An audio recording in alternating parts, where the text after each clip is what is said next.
బయట అరాచకాలు లోపల అబద్ధాలు ఏపీలో కూటమి ప్రభుత్వం పాలసీ ఇలాగే ఉంది. శాసనసభ సమావేశాల తొలి రోజే చంద్రబాబు ప్రభుత్వం రాష్ట్ర గవర్నర్ చేత అబద్ధాలు చెప్పించిందని వైఎస్ఆర్ కాంగ్రెస్ పార్టీ మండిపడుతోంది.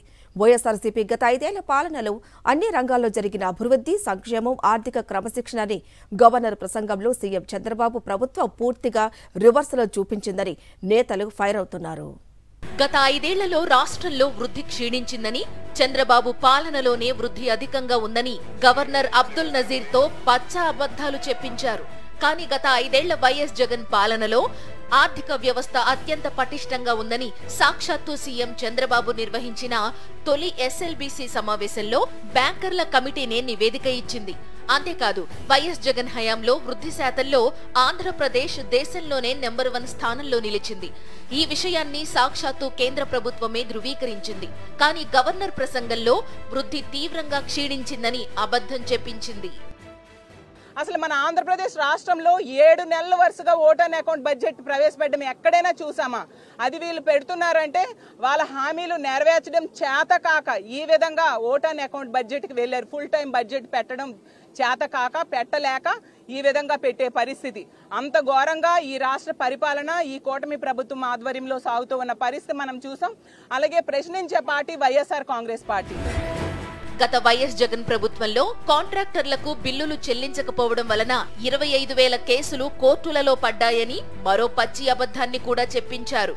వాస్తవానికి కోర్టుకు వెళ్లిన కాంట్రాక్టర్లలో 80% మందికి 2019కి ముందు చంద్రబాబు పాలనలో పనులు చేసి చంద్రబాబు ప్రభుత్వం బిల్లులు చెల్లించకుండా ఎగనామం పెట్టిన కాంట్రాక్టర్లే. చంద్రబాబు ప్రభుత్వం 2019 నాటికి దిగిపోయేసరికి 60,000 కోట్ల బిల్లులను పెండింగ్ లో పెట్టి ఖజానాలో కేవలం 100 కోట్లు మాత్రమే మిగిల్చి వెళ్లింది.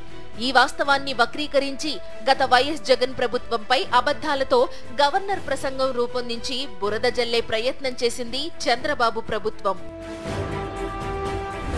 గత ప్రభుత్వంలో ఎటువంటి సాగునీటి ప్రాజెక్ట్, కొత్త పరిశ్రమలు, రోడ్లు, భవనాలు, ఆస్పత్రులు, మౌలిక సదుపాయాలు చేపట్టలేదని పచ్చి అబద్ధాన్ని అచ్చేసి మరీ గవర్నర్తో చదివించారు. వాస్తవానికి పోలవరం ప్రాజెక్టుకు సంబంధించిన spillway, spill channel, approach channel పనులు పూర్తి చేసింది వైఎస్ జగన్ ప్రభుత్వమే.